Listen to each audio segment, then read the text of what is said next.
1절이 나오죠. 18편 1절. 나의 힘이 되신 여호와여, 내가 주를 사랑하나이다. 이건 여러분 너무 잘 아실 거예요.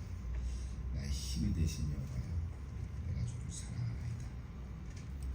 근데 이 유명한 구절은요, 우리가 잘 알고 있지만 시편 18편은 전체가 50절이나 됩니다. 여러분 시편 18편을 끝까지 50절까지 다 읽어본 분이 계시겠지만 아마도 많지 않을 수도 있습니다. 왜냐하면 시편 18편 1절이 너무 유명하기 때문에 그 2절 읽고 그냥 2절까지 읽고 끝날 수도 있습니다. 18편에는 또 표제어가요. 표제어가 제일 깁니다. 여러분 한번 보실래요? 여호와의 종 다윗의 시. 보통은 다윗의 시 이렇게 하고 끝날 때도 있고요. 인도자를 따라 부르는 노래, 이 정도 많이 나오죠. 근데 오늘 보세요. 여호와께서 다윗을 그 모든 원수들의 손에서와 사울의 손에서 건져 주신 날에 다윗이 이 노래의 말로 여호와께 아뢰어 이르되, 이렇게 돼 있어요. 굉장히 구체적으로 이렇게 적혀 있습니다. 그래서 위대한 설교가인 지금 다 들어갔지만 옛날 스펄전 목사님이 이 시편 18편을 감사의 회상이다, 이렇게 제목을 붙인 거 봤습니다. 감사의 회상이다. 이런 걸 보면 이 18편은 다윗이 노년에 이제 인생을 거의 다 마치고 노년에 쓴 것으로 추측될 수 있습니다. 이따가 좀 보겠습니다만 이 시의 내용은요, 사무엘하 22장하고 똑같이 거의 비슷합니다. 단어 몇 개 바꾸고 사무엘하 22장 2절부터 51절까지가 오늘 18편의 1절부터 50절까지 내용과 거의 흡사하게 기록되어 있습니다.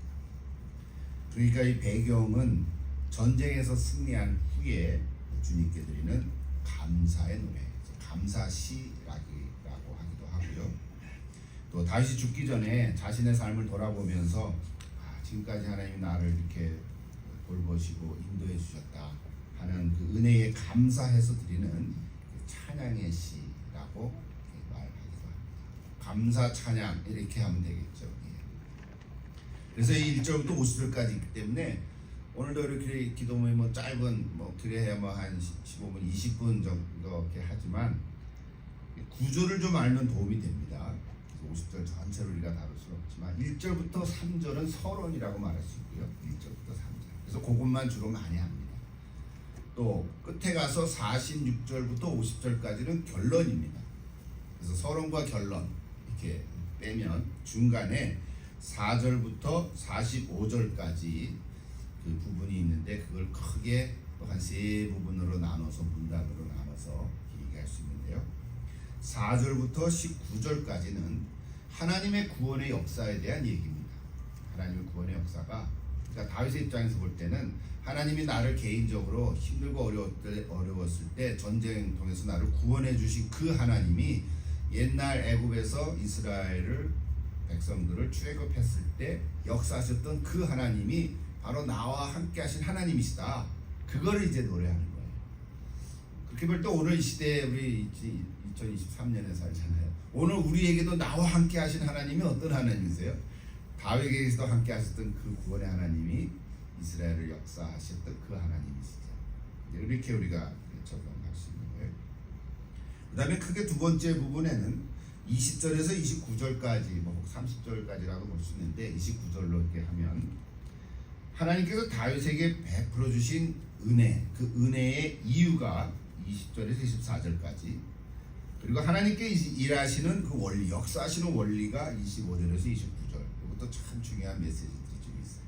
그래서 20절에서 29절까지는 하나님께서 다윗에게 베푸신 이유, 은혜를 베푸신 이유, 그리고 하나님께서 일하시는 원리에 대해서 말씀하고 있고요. 마지막으로 30절에서 45절까지는 그래서 하나님께서 다윗을 구원해 주신 그 일들을 이렇게 좀 구체적으로 소개하면서 마치 자신의 개인적인 간증 같은 이제 그런 얘기를 이제 하고 있습니다. 이렇게 그래서 전체적으로 1절부터 50절까지인데요. 지금 1절부터 50절까지 다 읽으려면 시간이 없으니까 이따가 나중에 말씀 보면서 다소 부분으로 나눠서 그때그때 있고요. 이제 또 사도행전 18편 한번 같이 불러보십시다. 18편 이거는 뭐 너무 유명한 말씀이 있으니까 그래도 찬양을 지었는데 좋아요. 한번 같이 불러보십시다. 어렵지 않을 것 같아요.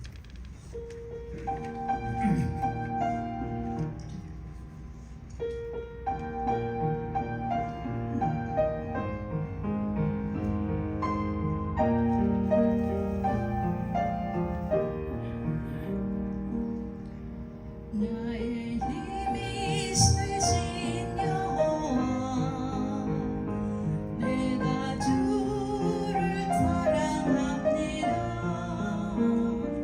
나의 반석이요 나의 요새시요 나를 건지는 나의 하나님 그 안에 피할 나의 바위요 나의 방패가 되신 주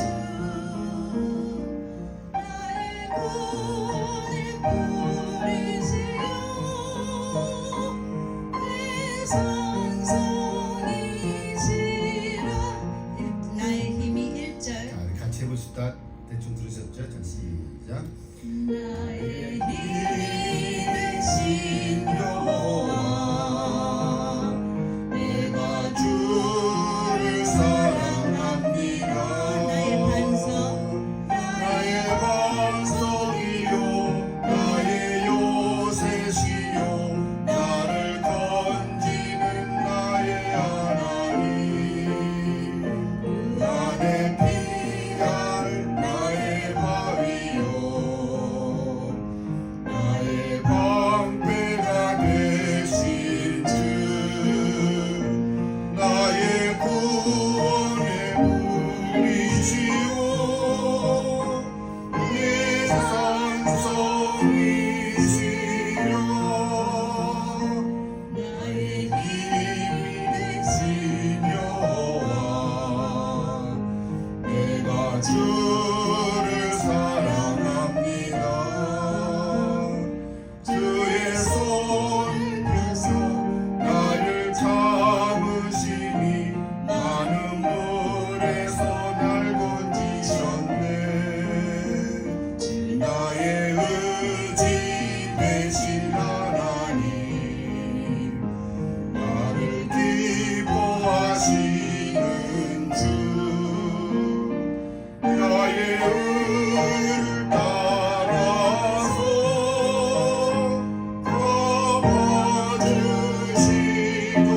갚아주시도다 주의 본은 완전하고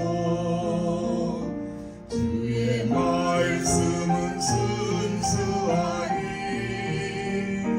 주께 피하는 모든 자들이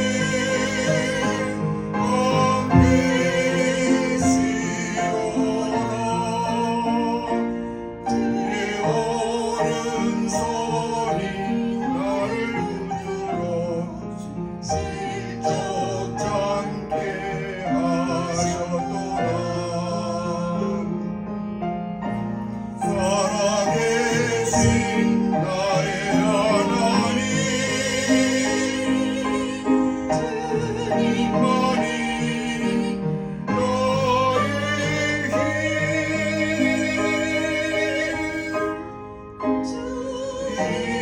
이름 찬양해.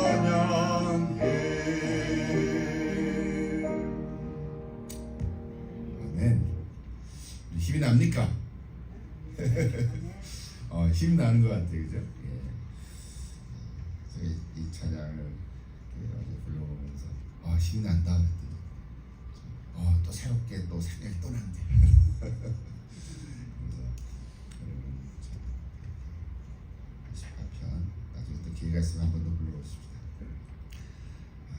다음 주에 이제 25편 하면 이제 끝나는데요. 하나가 끝까지 잘 하시고. 자, 오늘 성경을 먼저 한번 볼까요? 18편 1절부터 3절까지. 1절부터 3절까지인데요. 같이 한번 한 목소리 목소리로 읽어보겠습니다. 나의 힘이 되신 여호와여, 내가 주를 사랑하나이다.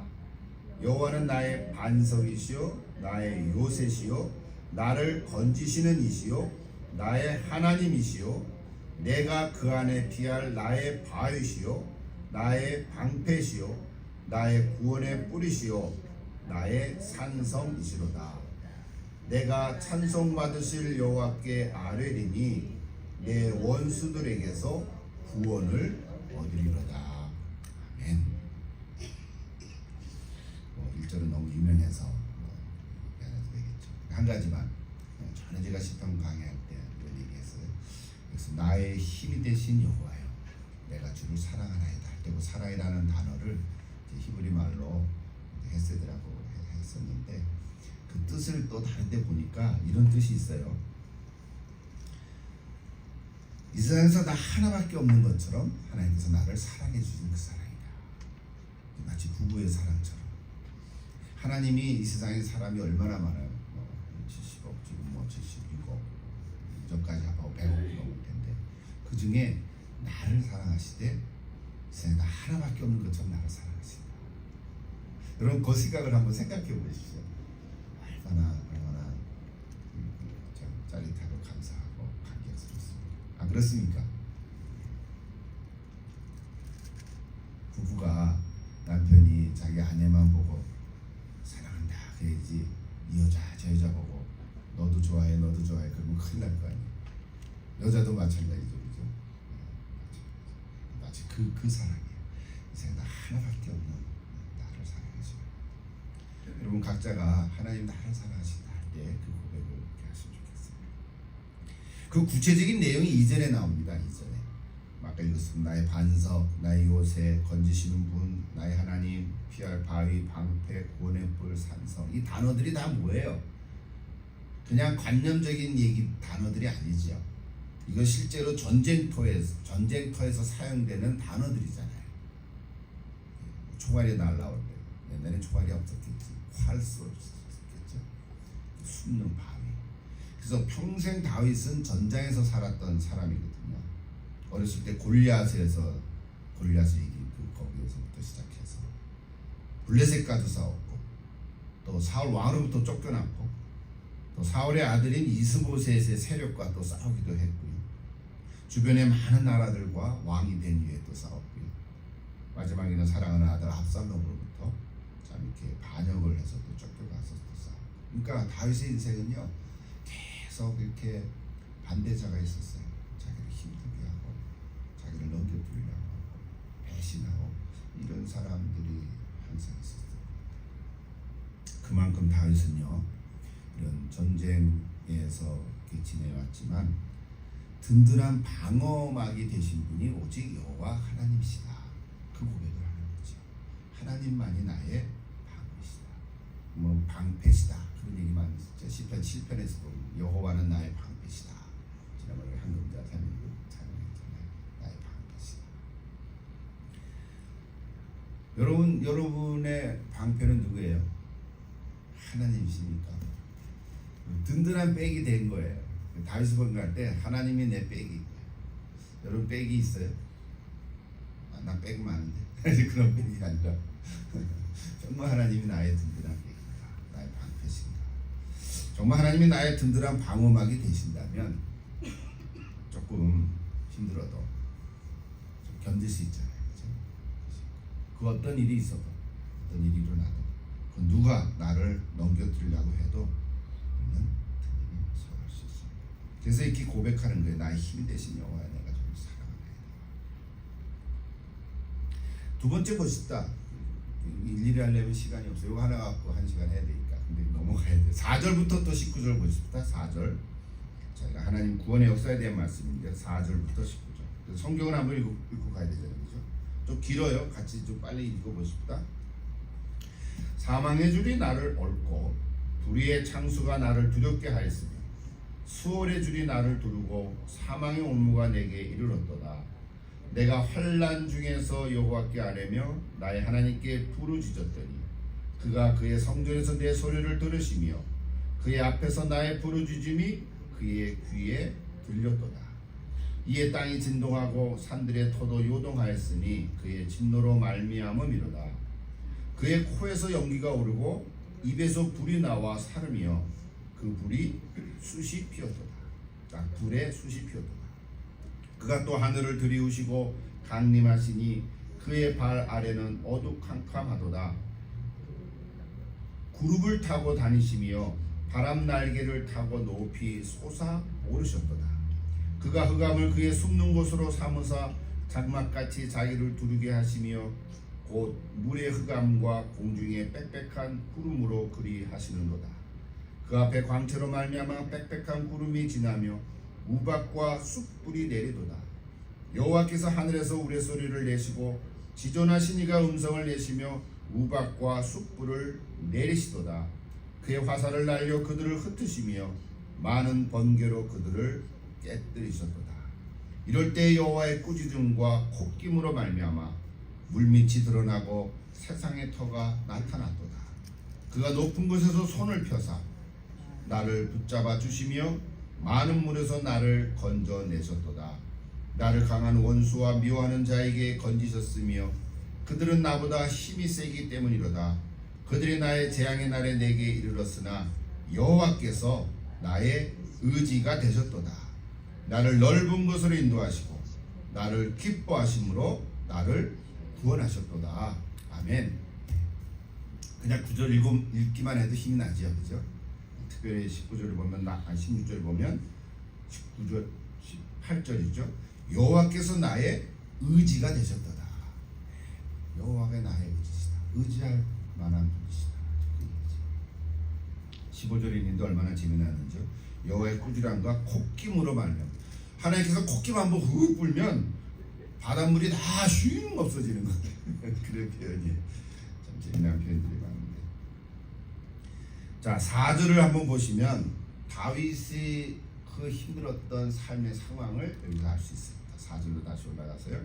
사망의 줄이 나를 얽고 불의의 창소가 나를 두렵게 하였으며 수월의 줄이 나를 두르고 사망의 올무가 내게 이르렀다. 무슨 얘기예요? 내가 죽을 것 같다는 거잖아요. 이 사망, 불의, 수월, 올무 이거 다 사망의 올무 다 죽을 것 같은 그런 상황에 내가 처해 있다는 거죠. 희망이 전혀 없는 거예요. 막막한 거죠. 마치 밀려드는 죽음의 공포, 막다른 골목 뭐 이런 연상을 할 수 있죠. 메시지 성경을 보니까 더 리얼하게 표현했어요. 한번 들어보세요. 4절을 이렇게 했어요. 사형 집행인 사형 집행인 더 리얼하잖아요, 그죠?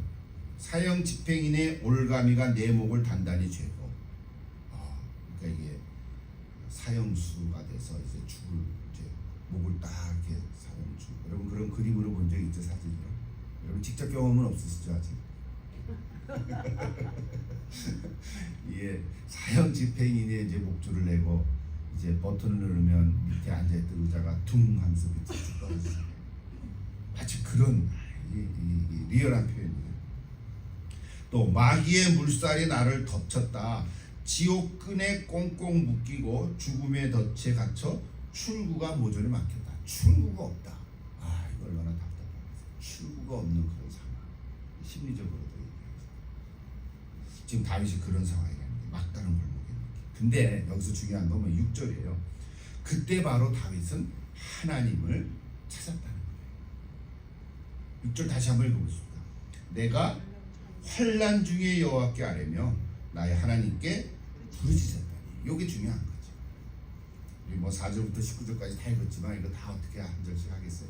그러니까 이 6절을 여러분 기억하십시오.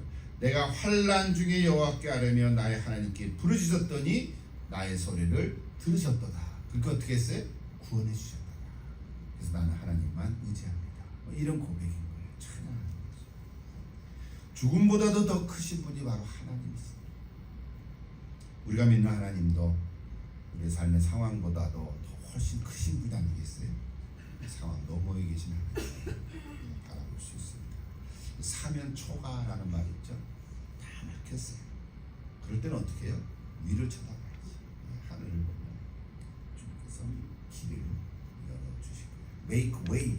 그런 찬양도 있잖아요. 하나님 길을 만드십니다. 홍해를 가르시고요. 반석에서도 물을 내시고 그러신 하나님이시잖아요. 불가능한 것 같은데도 가능케 하시고. 우리 그건 믿죠. 근데 이제 중요한 건 그럼 내 삶의 현장, 내 문제는 어떻게 하시나요? 하나님께서도 그 부분들을 해결해 줄 줄을 믿습니다. 내가 원하는 대로는 아닐지 몰라도 하나님께서 원하시는 하나님의 선하신 방법으로 역사하실 줄로 믿습니다. 그것이 6절의 메시지예요. 또 넘어가야 될 것 같아요. 하나만 더 봅시다. 7절에서 19절까지 전체를 보면 하나님께서 역사하시는 모습을 보이는데요. 여기 보세요. 땅이 흔들리고 기초도 흔들리고 천둥과 번개를 동반한 하늘도 진동한다. 하나님은 자연세계를 통해서 역사하실 때가 많지. 하나님의 위엄은 어떤 사람도 감당할 수가 없습니다. 어떤 사람도, 강한 사람도, 돈이 많고 권력 있는 사람도 하나님이 한번 흔드시면 끝장나는 거예요. 우리 지난주에 그런 표현 한번 한 것 같아요. 하나님이 한번 흔드시면 콧구멍에 벌레를 넣어가지고 해충으로 죽게 한 회로 망도 있고 그렇죠. 그러니까 하나님 한번 툭 건들면 우리는 어쩔 수가 없어요. 하나님 앞에서 까불면 안 돼요. 하나님과 친근한 관계를 맺겠지만 좀 하나님의 위엄을 우리가 올려드려요. 또 보세요. 하나님은 나의 삶을 그런데 그런 위엄이 있는 하나님이시지만 그냥 보고만 계시지 않고 나의 작은 쉬는 소리도 반응하시는 분이세요. 꼭 내가 원하는 대로 이루어지지 않고 내 방식대로 풀어지지 않는다고 하더라도 하나님께서는 전혀 관심이 없으신 게 아니에요. 꼭 잠시는 침묵하실지 몰라도 그냥 있는 분이 아니세요. 역사하고 계신 줄 믿습니다. 우리를 궁극적인 선으로 인도하십니다. 그것이 16절에 이렇게 고백하는 거예요. 그가 높은 곳에서 손을 펴사 나를 붙잡아 주시며 많은 물에서 나를 건져내십니다. 마지막 18절 19절 다시 한번 읽어보십시다. 그들이 나의 재앙의 날에 내게 이르셨으나 여호와께서 나의 의지가 되셨도다. 나를 넓은 곳을 인도하시고 나를 기뻐하시고 나를 위하시고 나의 의지가 되셨도다. 하나님은 신뢰할 만한 분이시죠. 의지할 만한 분이시죠.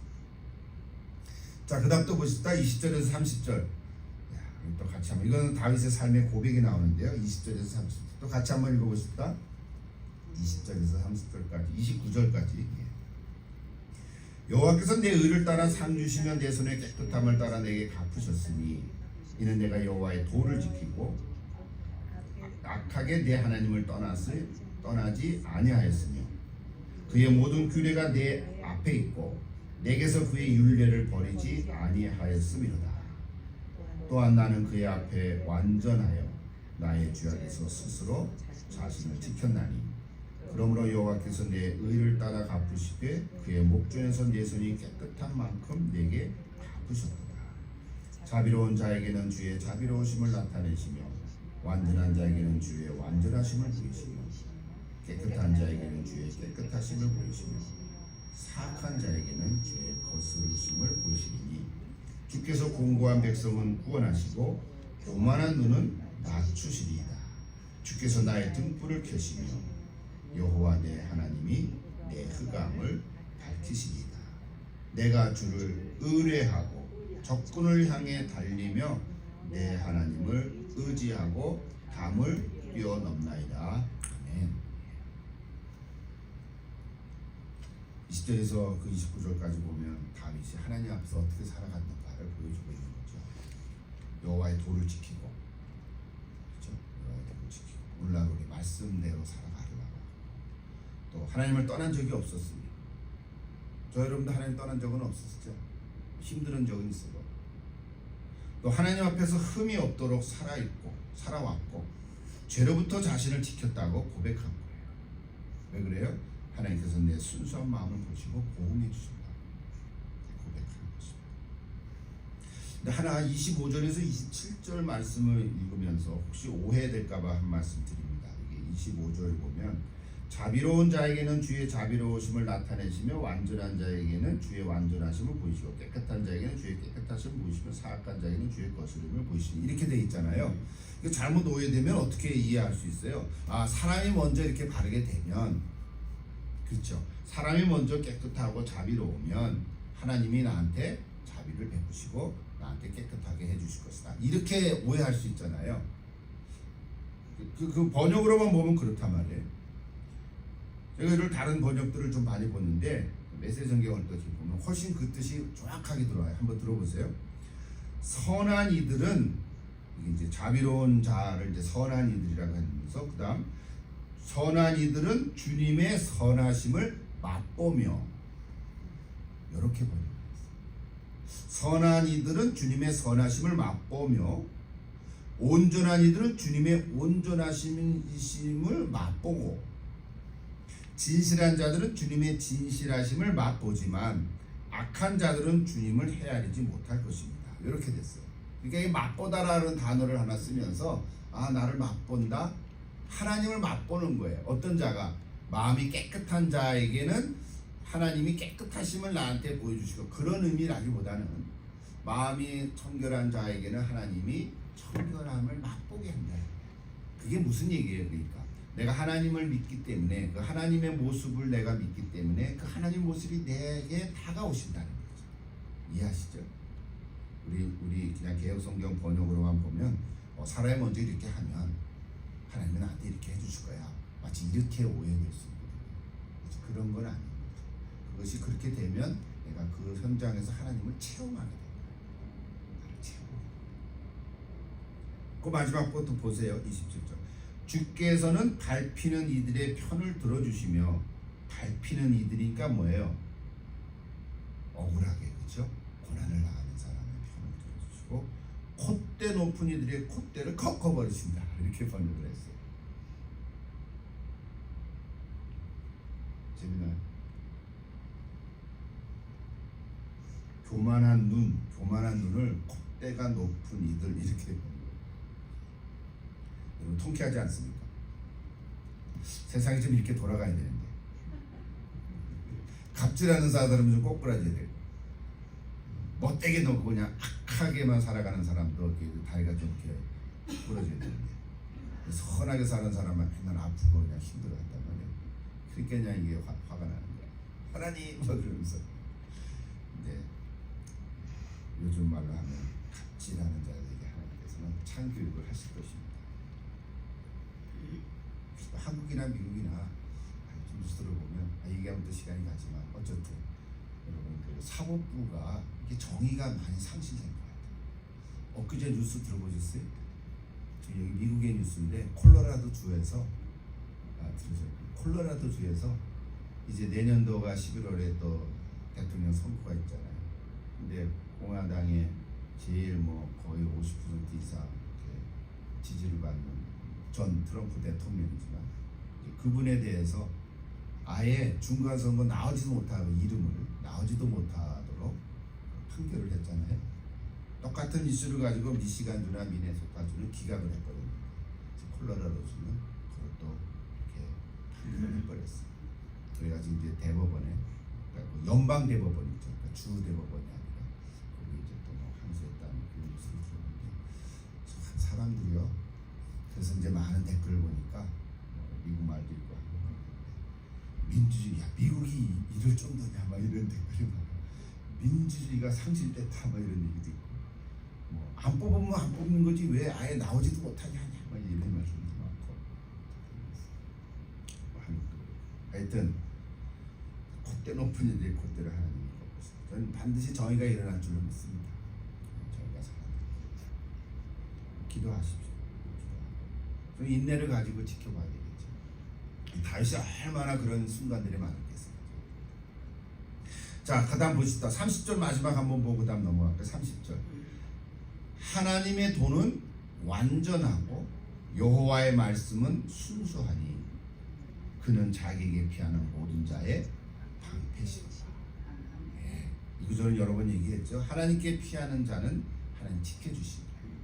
여호와는 나의 방패시라. 황금자 자매니 그때 찬양했잖아요. 여호와는 나의 방패시라. 이게 얼마나 은혜가. 하나님의 도는 완전하고 하나님의 말씀은 순진하시다. 자, 그다음 마지막 세 번째 부분 보시다. 31절에서 45절까지. 오늘은 58편 한번 다 읽느라고 지금 30절 같이 읽으세요. 30절부터. 이건 아까 했는데. 하나님의 도는 완전하고 여호와의 말씀은 순수하니 그는 자기에게 피하는 모든 자의 방패시로다. 계속 읽으시다. 45절까지.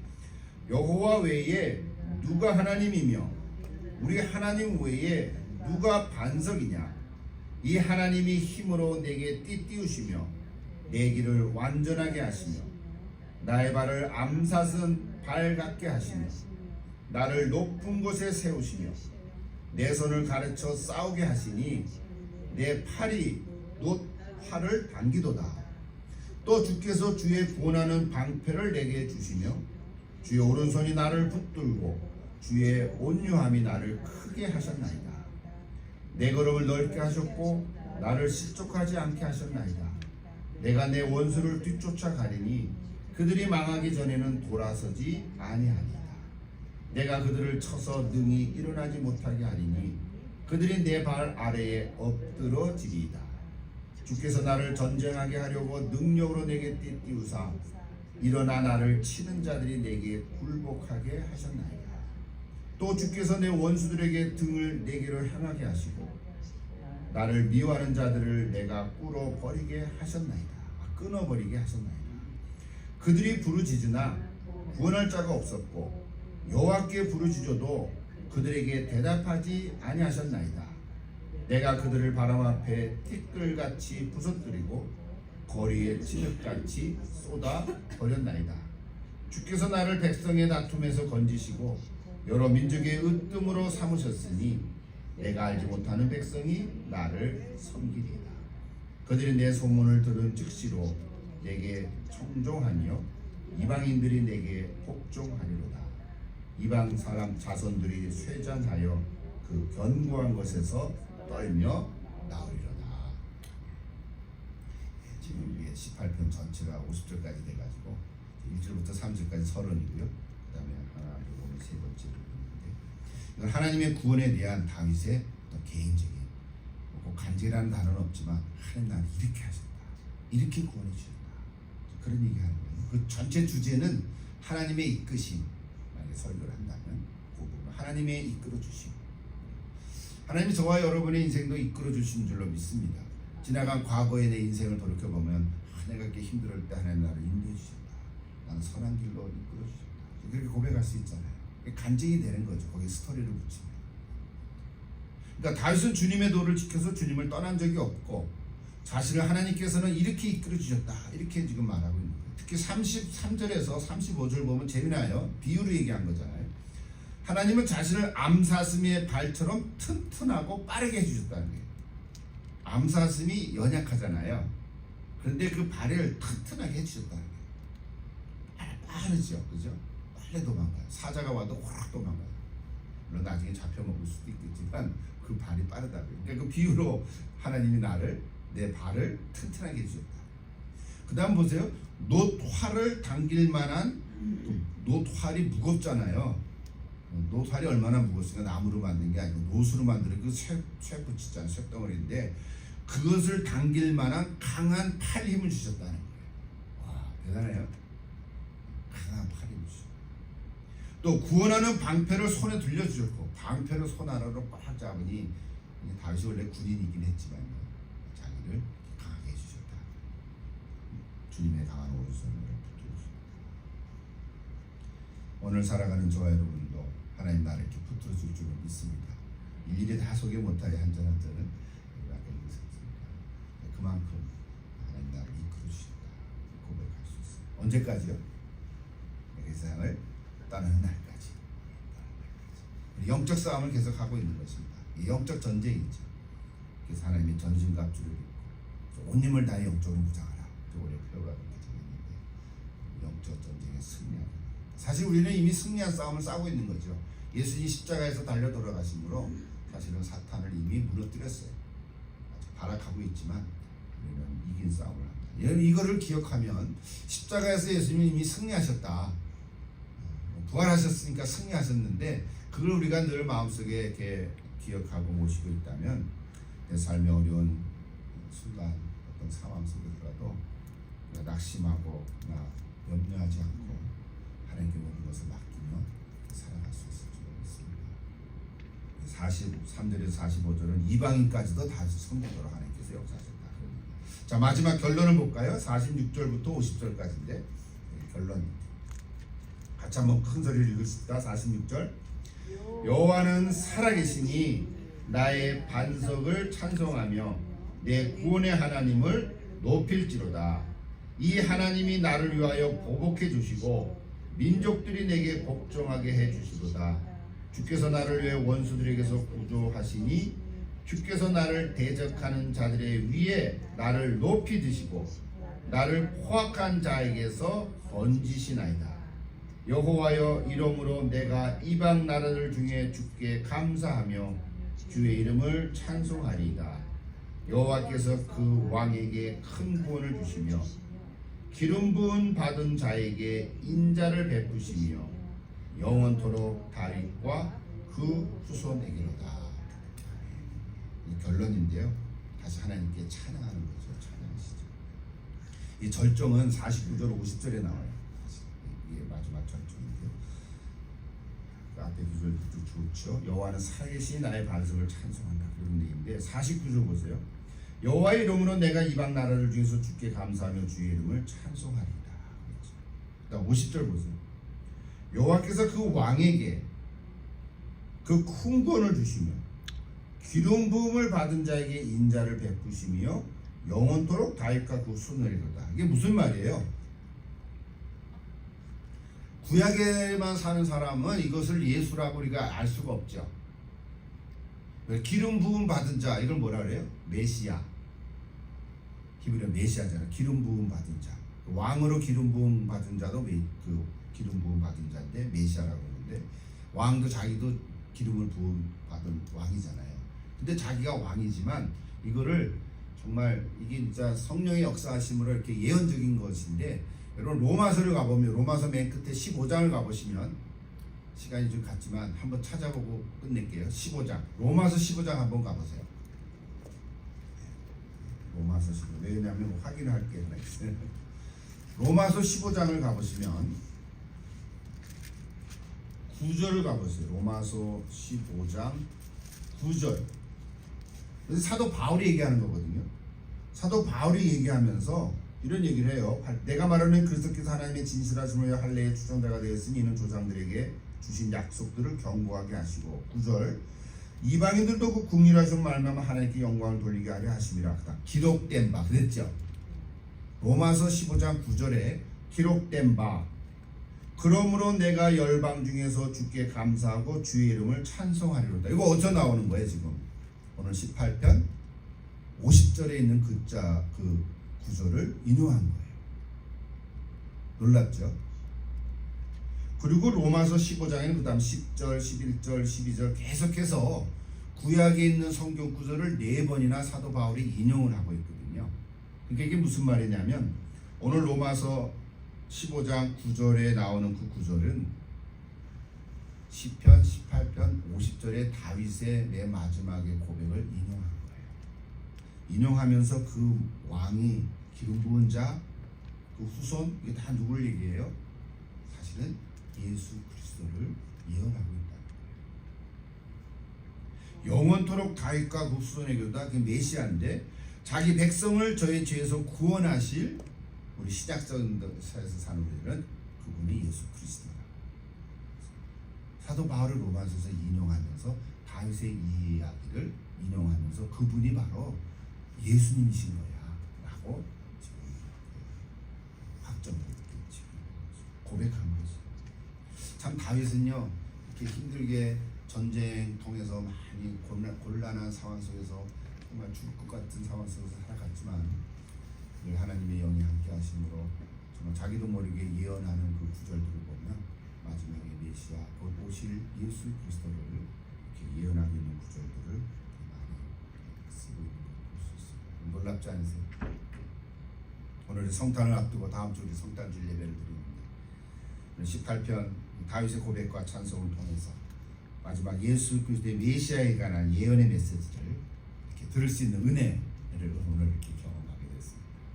얼마나 참 감사하죠. 하나님께 영광을 드립니다. 예수님의 이름을 찬양하고 예수님의 나심을 축하하며 기뻐하는 저희를 다 되시기를 기도합니다. 같이 한번 기도하겠습니다.